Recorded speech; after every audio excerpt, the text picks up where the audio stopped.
बिल्डरनी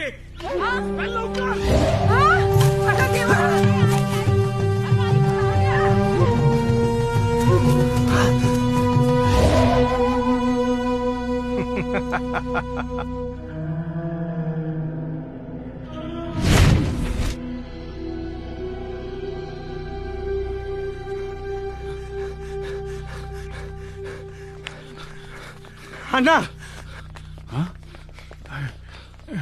तू इथं कशाला आला जा घराला जा. जा. वाकवा वाकवा ह्यांना पण वाकवा. लय रगेल बोडायची ती. हा थेरडा पण सॅल्यूट मारायची लाज वाटते याला. वाटणारच. पाटील आहे नव गावचं. हो सरपंच, काय तमाशा लावलाय हा? ए तुम्ही उठा रे, वर या. उठा. साहेब या बापल्या कसने अजून बी वाटतं या की जमिनी यांच्याच आहे ती. मग कोणाच्यात कोडले